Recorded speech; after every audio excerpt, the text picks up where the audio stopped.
Okay, this reading is for Lisa. So she has an Aquarius ascendant.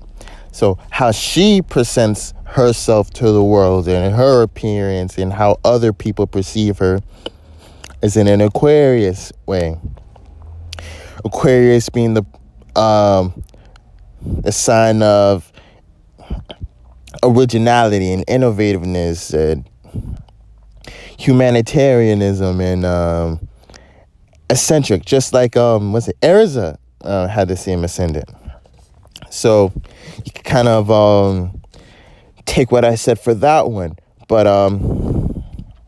so yeah, it's having probably dozens of interests and a lot of friends, but kind of this air of impersonality to them, or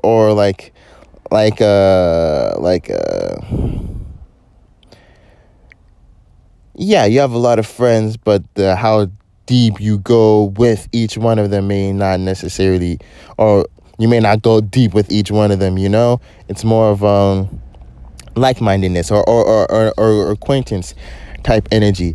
But your interest and the things that you are personally into are very futuristic and humanitarian based. So it's all about improvement and individuality, I should say. So this is how other people perceive her. Other people perceive her maybe, well, start to look at her as a know-it-all. Maybe it would be hard for her, or however people perceive her. People may look at her and say that she's eccentric or stubborn, and she wouldn't really necessarily care. Aquarius is, just because people perceive it like that doesn't matter, and because it doesn't matter, that's what people come to appreciate. Or on a positive side, that, you know, a mentality can be shaken. So having strong roots in that, in your own mentality, or being fixated on your own thoughts and way of communicating, can be admirable at certain points, or it could be conflicting as it, you know, you're being too stubborn, you're not accepting or looking at the other ideas of people. But this is how the world views Lisa. So it's going to be, the world views her as someone who really cares about groups of people, or the less fortunate. It'll be yeah, and the way that, even the way down to the way that they dress, or how the world, how they dress, and their attitude would be completely original and independent. So this can be having very cool or different, or being drawn to accessories, or being drawn to very weird, odd, mixed match colors, and colors that people don't normally wear, and, you know, maybe retro clothing and stuff to that degree, or with this Aquarius ascendant. Capricorn sun, this is a Capricorn family, it's just crazy. But yeah, Capricorn sun, the sun representing ego, your worldview and your perspective. It being in Capricorn means that your vision is clear, and you're able to see the world for what it actually is, and see how things work with each other. This creates this business-like mind, because you understand or and the capabilities or skill set of a manager, because you see the skill sets of different people, or different uses of things, or how things, the practicality behind them, and how they work with one another, or how they combine or coalesce. So there's clear vision for that. So, and it's all about practicality and what makes sense, and acting towards an end. It's cardinal earth, so it's initiating practicality. So it's getting things going. It's the blueprint. It's initiating the building of the structure that's going to be. So control is going to be a heavy emphasis. It's going to be hard, or may run into a lot of problems when control is not there. Having a family of a bunch of Capricorns, there may be a lot of butting heads, or simply because they feel that, or your kids may feel that they're losing their control, they may try and butt heads with you. So it's definitely be look out for that, or butt heads with each other. But there's a lot of head butting. They're goats, Capricorn. But yeah, for the most part, it's going to they will be responsible and very mature and serious in their approach to life. Capricorn Suns is very serious and businesslike in how they look and view the world, and it's all about things that make sense. This is where the view is at. This is what they're looking at, or what they perceive in the world.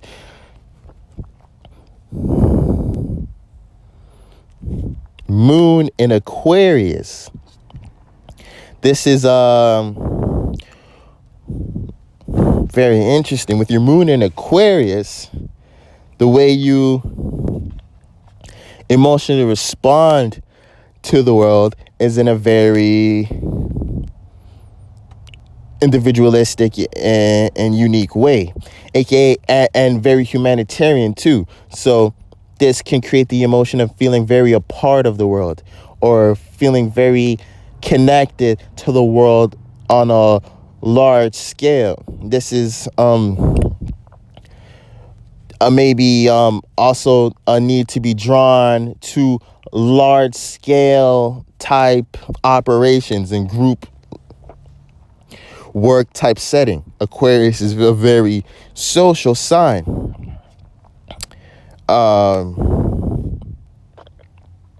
Yeah, a deep desire to improve the world and to move everything forward, and to have a lot of love for the less fortunate and like-minded people that think the same as you. You give a lot of energy and attention to these things, but you may dive too much into that separate energy, as in creating that other category where we think this way and they think that other way. This may make it hard to have a holistic emotional understanding of the world, because even though you're trying to improve the world, you may overlook the common defects or the lessons that were learned from things being in such a bad situation. So you need to be careful of that, to always learn the lessons, or to understand the goods and the bads, and how good is not always good and bad is not always bad, and how these things mix and intermingle with each other. The way emotions are expressed will be in a very unique and individualistic way. In a way that is often not expressed, but yeah, this leads to a lot of communicating about your emotions and feelings too. Maybe dive into trying to logically understand the emotions that you have, or having and the ability to logically understand your emotions, and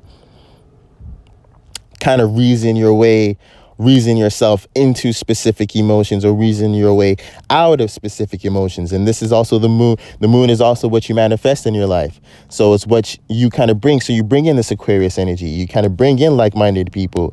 You kind of bring in stubborn people too. People who are stuck in their ways, and maybe their idea of progression is different from your own. So you guys will kind of butt heads or create that kind of energy. And because Aquarius creates this separatism energy, you may get other groups of people labeling you as other, and labeling and creating that separation within themselves, and them looking at you or your mentality, or people who think like you, as the opposite, or the opposing force, and they're trying to go against your type of improvement. So you also need to be aware of that. Mercury in Sagittarius. Mercury doesn't like being at Sagittarius. It falls here. So it has a hard time working in Sagittarius. Mercury wants to assess what's going on at the current moment, and wants to make logic and reasoning out of things. And Sagittarius is more about the experience. It's about the greater picture of things.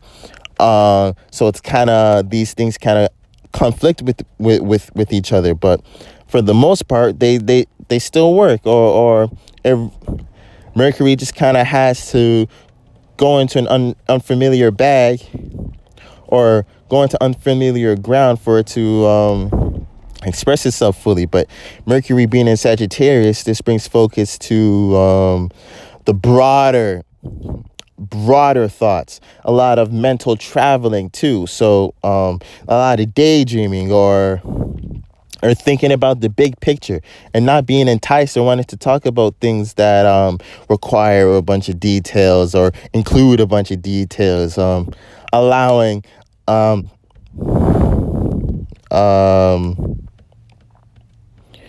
your own kind of understanding of a moment, and the ability to handle spontaneity, as in you can kind of understand the vibe of a mentality, or a thought as soon as it comes to you, not necessarily looking at the details behind it, but looking at the overall picture.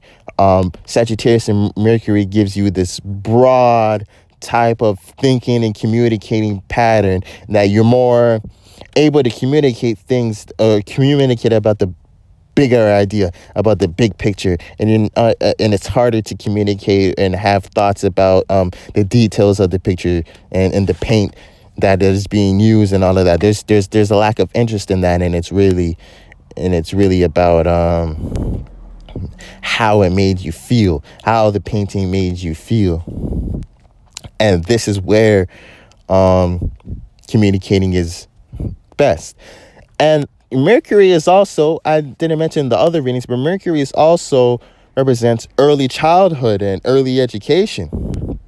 So Sagittarius Mercury being in Sagittarius kind of shows freedom, or a lot of flexibility in their early education. They're allowed to be adventurous and optimistic about learning and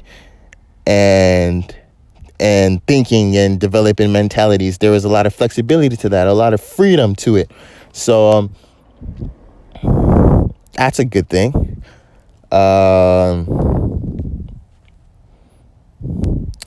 Venus in Aquarius. This is very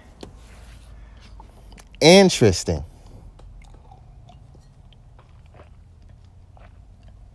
With Venus in Aquarius, Venus being love, value, and connectiveness, Venus being relationships in Aquarius, this is where you have unconventional relationships, or the way relationships are developed are often very unconventional, and between two like-minded people. Us being in the age of Aquarius, if you want to look at a lot of Aquarius energy, or an example of how that plays out, is if you look at something like polygamy, or even having multiple girlfriends, or that open relationship type deal. That's some Aquarius That's heavy Aquarius type energy, because it's very like, this is how you think. It's very against tradition, labeling on one side as other, and against your own, rebellious, having that rebellious spirit to it, just like, because Aquarius is ruled by Uranus, the planet of rebellion, individuality, and innovation. So it's creating new ideas and new ways of doing these things. So new ways of establishing relationships. So it's not necessarily always going to be, oh, I need an open relationship and stuff like that. But how you get into relationships are going to be very unconventional. You're going to have a friend who you met through, some random circumstances, or an enemy, or have a friend that used to be your enemy, but through certain experiences you guys became best friends. It's just something very unconventional relationships, which makes for good stories. But Aquarius, being an air sign, fixed air, it allows for easy conversation, or able to communicate your values, and the things that you love and appreciate. And there will be a heavy love and appreciation towards humanity and innovativeness. You will love and appreciate all things that kind of push the envelope, things that haven't been seen or done before. You'll be attracted to these type of things that are new, things that are shiny, things that are just coming out. There will be a heavy sense of value and attention on these things with Aquarius and Venus.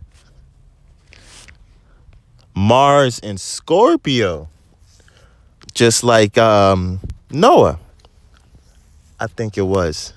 With Mars and Scorpio, Scorpio is ruled by Mars, and it's the feminine side of Mars. So it's receiving all of the things Mars is about, which is passion, willpower, desire, intent, and your actions, your drive.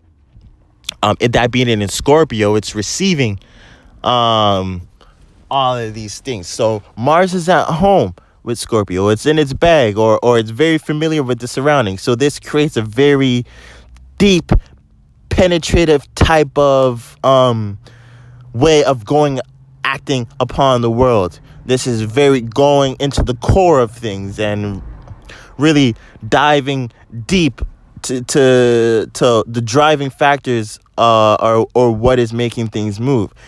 With Mars and Scorpio, this is heavy manifestation energy, because you're going deep. It's not necessarily in multiple things or being able to act upon or multitasking energy.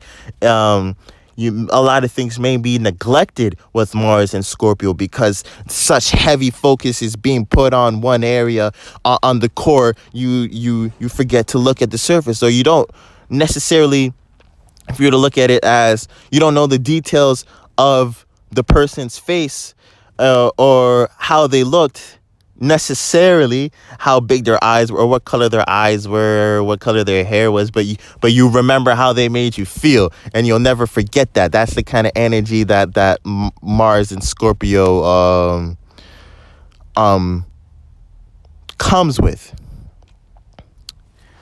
Yeah, and a lot of maybe secretive actions, or acting behind the scenes of things. So with Mars and Scorpio, it's probably not necessarily about gaining attention for your actions. That's probably something that you don't mind, or it's probably, Lisa probably won't have a problem with working behind the curtains, or not being the front runner of the organization, but still being able to have strong influence in it. And it's not about being noticed. It's about getting it done and getting to the core of things. It's not about being on the surface. It's about being deep within whatever it is being examined. That detective energy, that being able to find any secret, anything that's hidden under any rock. That's what Mars and Scorpio energy comes with. Jupiter and Capricorn. Jupiter in Capricorn is how Jupiter, being the planet of opportunity, expansion, luck, and success, wisdom and deeper understandings and faith. Capricorn representing structure, being the blueprint, cardinal earth, ruled by Saturn. So how you grow and expand, and the situations receive the most luck in is when you are looking at things for as they are. When you feed your ambition, or you follow your ambition and conquering goals or going against goals. So that competitive nature, that competitive energy would be very beneficial to Lisa. To be a competitor, you may find this heavy competitive energy. Same thing, Scorpio has that competitive energy because of the Mars. The Aquarius creating that other type of, that this us and that other, and improvement and aggression. So that not aggression, but that improvement and progression. So could create a the pieces kind of put together this very competitive type of persona or personality, with Jupiter in Capricorn. So when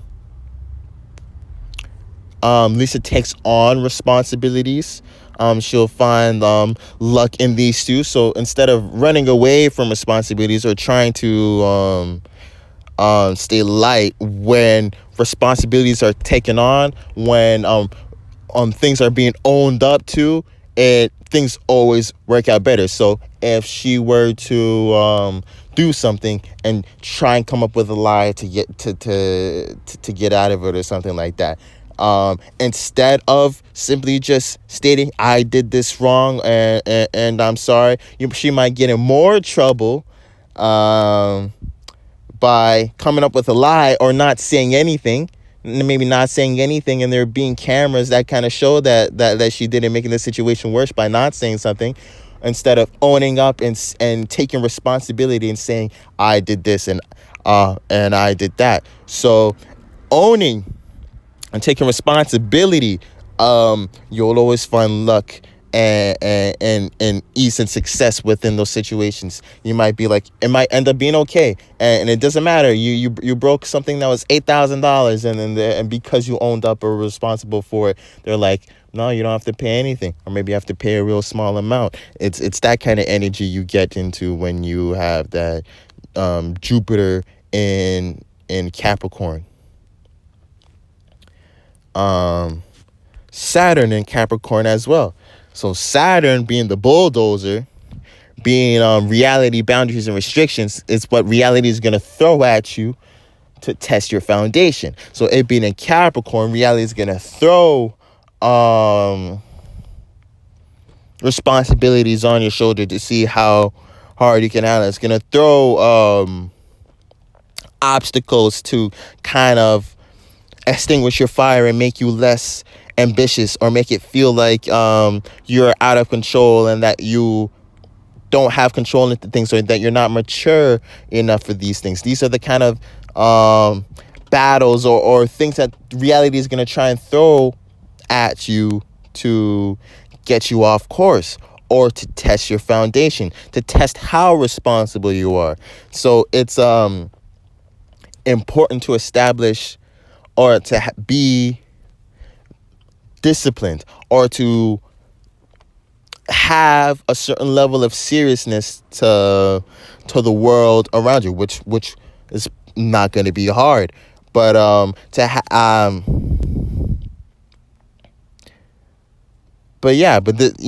is going to be the challenge that is being thrown at you within this life. Maybe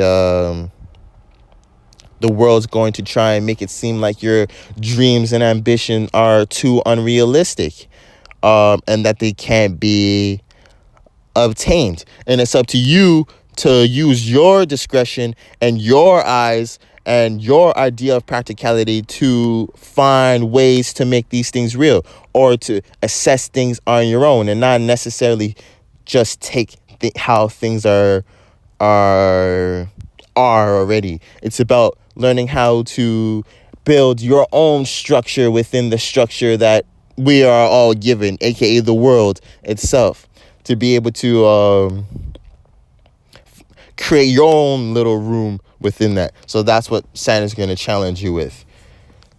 It's going to challenge your building making abilities. It's going to challenge your structure to making type abilities, and how disciplined you are. So discipline will be a huge focus within Lisa's life. And lastly, I'll do the nodes.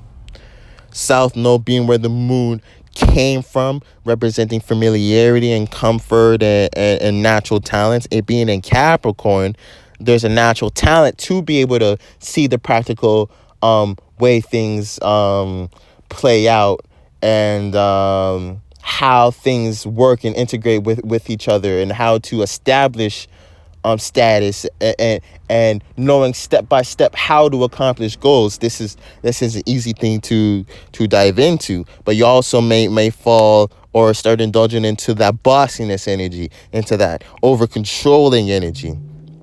North node in Cancer, North node representing where the moon is heading, and where it's going, which would be your destiny, development, and what you need to learn to establish more balance in your life. It being in Cancer means that you need to develop a more secure private life. Capricorn is very business-like. So on the business front, you may be very presentable, but on the private side of things, maybe that's where you find Lisa's more uncomfortable. This is where more of the lessons need to be learned, or where you find it's North Node is all about where you're uncomfortable, but what you need to be uncomfortable with, or that space that you need to start to learn to become familiar with. Cancer, cardinal water, so that's initiating feelings and emotions. It's initiating water. So it's being able to transition through multiple emotions and not necessarily being fixated on one, and knowing how to draw from emotions and not to be too dry and calculating, to understand your own emotions, or to allow yourself to feel emotions and express them, and understand them, and really create the type of surrounding and personal life that you want. To have people around you that you can trust, and people around you that you can share your emotions with, and stuff like that. And instead of just having business partners, or instead of just things just being surface level, really have people around you that support you and understand you. That's going to be important to build within this lifetime, but it's going to be uncomfortable. So it's something that you're going to have to really learn to do. And go on info to show the percentage of these predominantly earth and air signs. These are the thinking signs: earth and air. Earth being practicality, air being thinking and communicating, and the feelers, that's water and fire. Fire, passion, desire, willpower, and intent. Water is intuition and memory, and feelings and emotions. Majority fixed, majority feminine energy, and dominant planets.